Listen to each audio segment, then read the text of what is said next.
Bonjour tout le monde, c'est Maud, on se retrouve pour une nouvelle vidéo, un nouveau point lecture qui sera spécialement dédié au livre du Plib, puisque j'ai 4 livres à vous présenter, tous font partie de la sélection 2022 pour le Plib. Le premier que j'ai ici avec moi, puisque je l'avais acheté au salon de Montreuil cette année, il s'agit de Dragons et mécanismes de Adrien Thomas, paru chez Rajo. Les 3 autres ont été lus en e-book, le premier de ces e-books, il s'agit de Encens de Johanna Marines, paru chez Snag. Ensuite je vous parlerai de Eden Island, le tome 1 de Anna Klestel, paru chez Inceptio. Et on terminera avec Fleur d'Oko, le tome 1 de Laetitia Danae, paru chez Snag.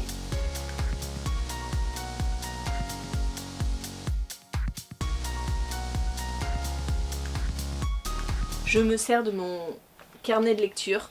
Je ne sais pas si vous avez vu, Séverine, il est bien ce livre avec son mari, ont sorti un carnet de lecture vachement bien fait. Et je note tout, et du coup, on commence tout de suite avec Dragons et mécanismes que j'ai ici. J'ai passé un super moment avec cette lecture. On est dans l'univers de Engrenage et Sortilège. Vous n'allez pas le voir, mais il est juste derrière moi ici, avec une couverture pareillement splendide, fait par Noémie Chevalier. J'ai beaucoup aimé, je vous dis que c'est dans le même univers qu'Engrenage et Sortilège, mais j'ai trouvé qu'en fait on était beaucoup plus dans le même univers que Vaisseau d'Arcane, plutôt. Vaisseau d'Arcane, c'est paru chez Nemos, ça se rapproche beaucoup plus de Vaisseau d'Arcane parce que justement, dans ce livre-ci, on nous parle beaucoup d'arcane. Franchement, ce système de magie, je l'ai beaucoup aimé. On va y suivre Mira, qui est une jeune femme qui va se retrouver dans une ville qu'elle ne connaît pas, dans un pays qu'elle ne connaît pas parce qu'elle a dû s'enfuir. Et elle va tomber sur Dag, qui est un orphelin qui survit tant bien que mal dans cette ville-là, par des petits larcins, jusqu'à ce que Dag vienne au secours de Mira et qu'il perde son bras pour elle. Et Mira, elle, c'est une scientifique. Elle connaît les mécanismes par cœur. Elle va lui faire un nouveau bras, lui fabriquer un nouveau bras, et ensemble ils vont partir à la découverte du monde, puisque Mira rêve depuis sa plus tendre enfance, avec son père, de voyager et de découvrir le monde, et elle va aller dans la jungle de Xamoré. Franchement, j'ai beaucoup aimé parce qu'on va sur quelque chose, une conspiration, le réveil d'un dragon surpuissant, voilà, quelque chose de mythique, vraiment, et ils sont accompagnés par un drôle de petit dragon qui m'a fait énormément penser à Mouchou, mais pour moi c'était Mouchou, c'était la même chose, le même caractère, la même teigne, clairement, et j'ai adoré. J'ai beaucoup aimé, c'est Kubert, son petit nom, et il les accompagne, et ça met une touche de bonne humeur, de joyeuseté dans cet équipage, parce qu'au début, si vous voulez, quand on voit Mira pour la première fois, on se dit mais qu'est-ce que c'est que cette fille? Hyper hautaine, très prétentieuse, sûre de son bon droit, sûre de ses capacités intellectuelles, etc. Et elle va rencontrer Dag, et ça va remettre un petit peu en question toutes ses croyances, et j'ai beaucoup aimé. Voilà, il y a une évolution parfaite du caractère de Mira qui fait qu'on y croit.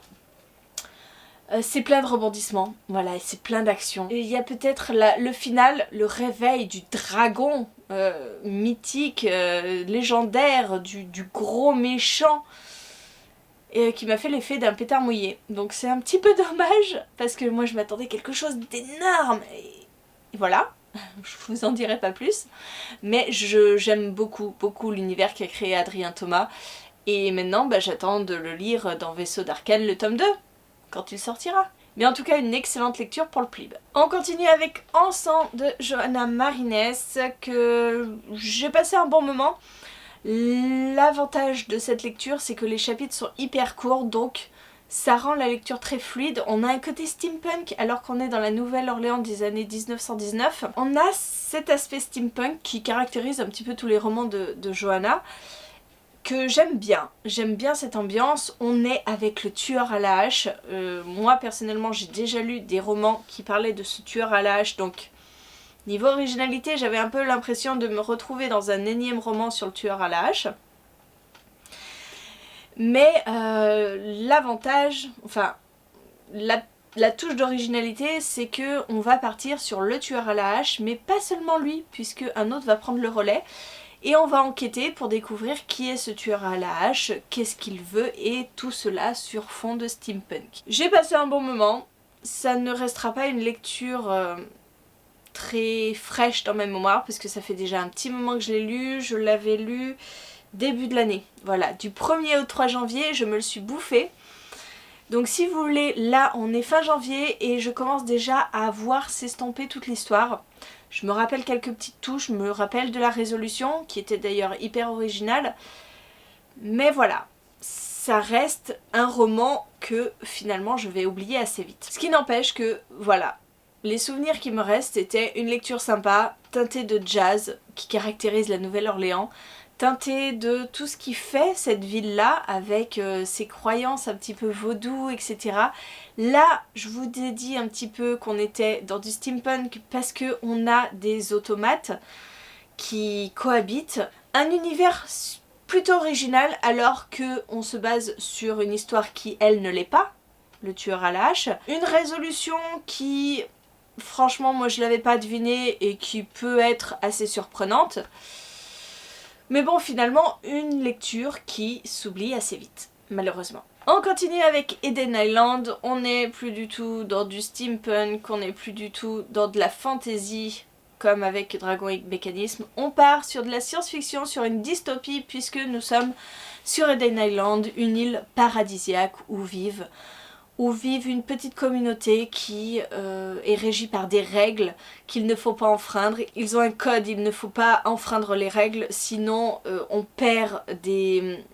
En fait, ils ont un bracelet et ils ont sur ce bracelet des lumières. Et si les lumières passent au rouge et qu'il n'y a plus de lumière, ils se font expulser de l'île.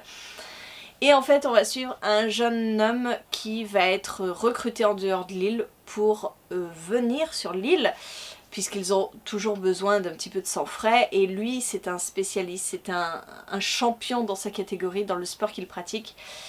Et donc il doit abandonner sa famille, normalement, et aller sur Eden Island. Sauf qu'il a réussi à contourner un petit peu les choses, il a réussi à faire en sorte que sa mère et sa sœur viennent sur Eden Island, puisque sa sœur est très malade, qu'elle se fasse soigner et qu'elle reparte après. Donc si vous voulez, quand on prend l'histoire, lui, il va arriver sur Eden Island, il va apprendre toutes les règles auxquelles il ne faut pas déroger pour ne pas se faire expulser. Et il va se retrouver dans la famille d'une autre jeune fille. Je vous dis des jeunes filles, des jeunes filles, des jeunes filles parce que je n'ai aucun souvenir des noms. Et on a cette jeune fille qui est parfaite en tout point, qui ne perd jamais rien en termes de petites loupiottes qui clignotent. Non, elle, c'est la fille parfaite.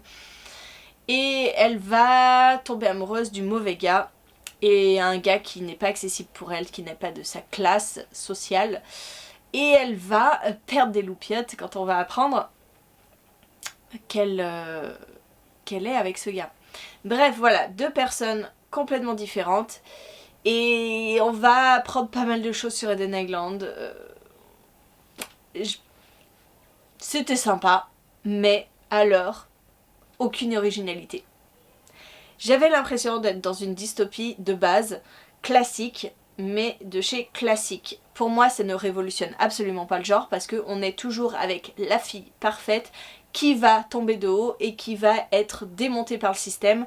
Elle va prendre conscience de tous les travers du système, elle va, en chutant dans les échelons forcément, et ça, mais ça c'est le truc classique. Clairement, on ne voit que ça dans les dystopies. En plus, on vous rajoute une sorte de petit triangle amoureux.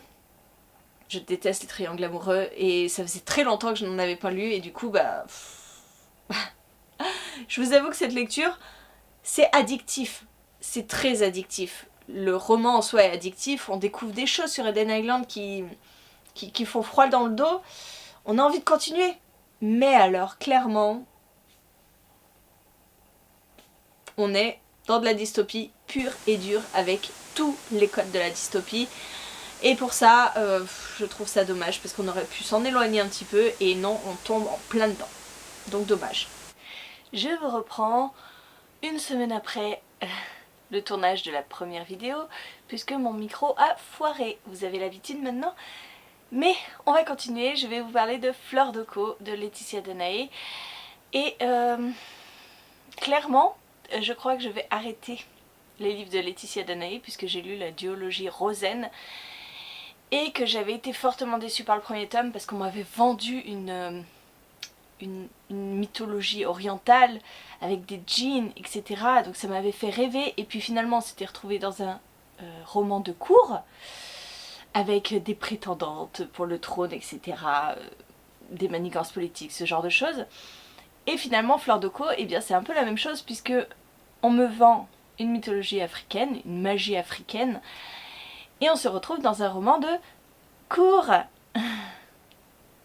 Je ne sais pas pourquoi, mais je peux aimer les romans de cour. Hein. Ce que j'appelle romans de cour, ce sont les romans où on se retrouve à la royauté, on participe aux manigances politiques, on participe à des jeux de pouvoir, ce genre de choses.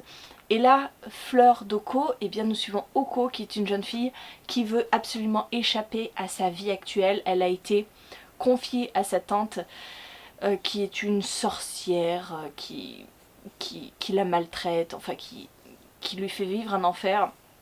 Et Oko cherche à s'évader et à partir pour vivre une vie meilleure. Elle va s'inscrire, on va dire, pour être l'apprentie d'un grand sorcier qui officie à la cour justement. Et elle ne va pas se retrouver toute seule à prétendre à ce titre d'apprenti puisqu'ils vont être 20. Et pour départager ces 20, eh bien le sorcier les emmène à la cour et puis leur fait faire différentes choses. Là, elle va devoir, avec sa magie à elle, répondre à des sollicitations de nobliaux, jusqu'à ce que la princesse arrive et lui dise « Voilà, ton but, ça va être de me choisir mon futur époux ». Et donc s'ensuit des rencontres avec les futurs époux, etc. etc. Clairement, je n'ai pas vraiment aimé ce roman parce que je m'attendais à autre chose et j'ai été encore fortement déçue. Je vous dis, hein, décidément, Laetitia Danaé, je vais arrêter. Je sais pas, je trouve ça assez plat. Finalement, il n'y a pas grand intérêt. Le point fort de ce livre, c'est vraiment ces chapitres hyper courts. On est sur ma liseuse à 4 minutes à peu près par chapitre, donc ça défile à toute vitesse, ça c'est génial. Sauf que quand l'histoire ne vous intéresse pas et que bah, vous n'y voyez aucun intérêt, donc vous l'aurez compris, je ne lirai pas le second tome. Je n'en ai pas envie, ça ne m'intéresse pas, je ne suis absolument pas curieuse du développement de cette histoire. Donc pour moi ça a été un flop cette lecture et bah, je peux vous la recommander si vous avez envie de découvrir un petit peu le folklore africain, même si je trouve que cette partie-là est très peu développée finalement parce que quand on est sur les enseignements du chef, du sorcier, et ben on est sur des petites histoires, il leur apprend pas grand chose, c'est débrouille-toi toute seule, chacun a des magies différentes et même au niveau des magies ben, on n'en apprend pas beaucoup plus, on sait la magie d'Oko, on commence à savoir ce que les autres apprentis pourraient avoir comme magie, mais bon, sans plus, je trouve que c'est beaucoup trop flou, pas fouillé et c'est un peu dommage. Voilà, écoutez.